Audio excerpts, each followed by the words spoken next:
வணக்கம் மக்களே, உங்க எல்லாத்தையும் திரும்ப சந்திக்கலாம். மகிழ்ச்சி. பாடல், ஒவ்வொரு மனிதர்களும் பாடலை கேட்கிறப்ப தங்களோட நினைவுகளோ இல்ல உணர்ச்சிகள்ல மாற்றங்கள் ஏற்படும். ஆனா ஒவ்வொரு முறை பாடல் கேட்கிறப்பவும் ஒரு புதிய வண்ணம் உங்களோட மூளையில தோன்றுது. அந்த வண்ணம், அந்த பாடல் எப்போ ஒழிச்சாலும் திரும்ப திரும்ப வருது. அந்த வண்ணத்துல மாற்றமே கிடையாது. பாடல்கள் இருந்து இசைக்கு மாறுது. எப்போ நீங்க இசையை கேட்டாலும் அந்த டியூனுக்கு அந்த கலர் அப்படின்னு உங்களோட மூளை உங்களுக்கு சொல்ல ஆரம்பிக்குது. பிறகு எண்ணங்கள் எண்கள் ஆகுது, எண்கள் வண்ணங்கள் ஆகுது. இப்படிப்பட்ட வித்தியாசமான வாழ்க்கை முறையை நீங்க ஏதாவது கேட்டிருக்கீங்களா? இப்படிப்பட்ட வித்தியாசமான வாழ்க்கை முறையில் வாழ்ந்த ஒரு பெண்ணை பத்தி தான் நம்ம தெரிஞ்சுக்க இருக்கோம். வாங்க தெரிஞ்சுக்கலாம்.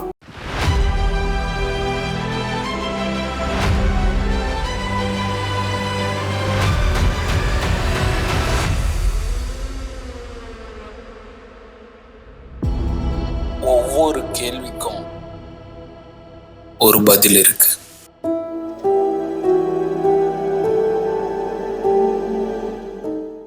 தன்னோட 15 வயது வரை தங்களோட வாழ்க்கையில் நடந்த அனைத்துமே வண்ணங்களால் நிறைந்திருக்கு. ஒரு பெண்ணுக்கு அவங்க கேட்ட ஒவ்வொரு இசைக்கும் ஒவ்வொரு வண்ணங்கள் இருக்கு. ஆனா 15 வயது வரை இதுதான் மனித வாழ்க்கை, மனிதர்கள் எல்லாருக்கும் இப்படித்தான் இருக்கணும்னு அந்த பெண் நம்புறாங்க. தங்களோட 15 வயதுல ஒரு சிறிய நிகழ்வு நடக்குது. தன்னோட தம்பியோட ஒரு பேச்சுவார்த்தையில் ஈடுபட்டு இருக்கிறப்ப தொடர்ந்து ஒரு பாடலை சொல்லி, அந்த பாடல் இப்படிப்பட்ட வண்ணத்துல வருது அப்படின்னு சொல்லி தம்பியோட பேசுறாங்க. தம்பி கிட்ட தனக்கு நடக்கிற நிகழ்வுகளையும் வித்தியாசங்களையும் புரிய வைக்க முயற்சிக்கிறப்ப அந்த தம்பி, நீ சொல்றதுக்கும் எதுக்கும் சம்மந்தமே இல்லை, ஏன் இப்படி லூஸ் மாதிரி பேசிட்டு இருக்க அப்படிங்கிறப்ப தான் அவங்களுக்கு தெரிய வருது, மனிதரோட வாழ்க்கையில இப்படிப்பட்ட நிகழ்வுகள் நடக்காது. எப்பவுமே மனிதர்கள் பாடல்கள் கேட்கிறப்ப உணர்ச்சிகள்ல மட்டும்தான் மாற்றம் இருக்கும். ஆனா இவங்களுக்கு இருக்கிற மாற்றம் பெரிய மாற்றம். ஒவ்வொரு பாடலுக்கும் ஒவ்வொரு நிறம், ஒவ்வொரு இசைக்கும் ஒவ்வொரு நிறம், ஒவ்வொரு எண்களுக்கும் ஒவ்வொரு நிறம். பிறகு தன்னோட வாழ்க்கை தொடர்ந்து போய்கொண்டே இருக்கு. தன்னோட 18 வயதுல பிறந்த தின நிகழ்ச்சிக்காக தன்னோட நண்பனோட வீட்டுக்கு போறாங்க. அங்க போன அவங்க அங்க வாசிக்கப்பட்ட கிட்டாரோட இசையில அவங்களுக்கு ஒரு புதிய வண்ணம் தோன்றிருக்கு. அதையே அங்க இருக்கிற எல்லாத்துக்கிட்டையும் சொல்ல ஆரம்பிக்கிறாங்க. அங்க இருக்கிற யாருக்கும் புரியல. சட்டன அங்கிருந்த பிரஷ் எடுத்து வரைய ஆரம்பிச்சிடுறாங்க.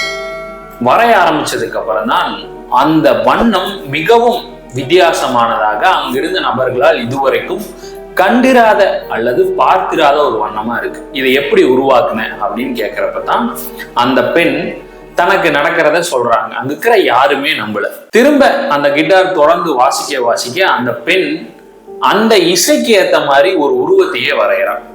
அந்த வண்ணம் மிகவும் ஈர்ப்புடையதாகவும் அங்க இருக்கிற அனைவருக்குமே பிடிச்ச ஒன்னாவும் பார்க்கப்பட்டது. பிறகு தன்னோட வாழ்க்கையில வண்ணங்கள் நிறைஞ்சிருக்குது அப்படிங்கிறத புரிஞ்ச அந்த பெண் எப்போ இசையை கேட்டாலும் அந்த ஒவ்வொரு இசைக்கும் ஒரு வண்ணத்தை உருவாக்கி தன்னோட உலகமே வண்ணங்களால் நிறைந்தவர்களாக மாற்றிக்கிறார். இது அறிவியல் பூர்வமானதா அப்படிங்கிற கேள்வி உங்க மனசுக்குள்ள வந்திருக்கும். ஆமா, இது அறிவியல் பூர்வமானதா.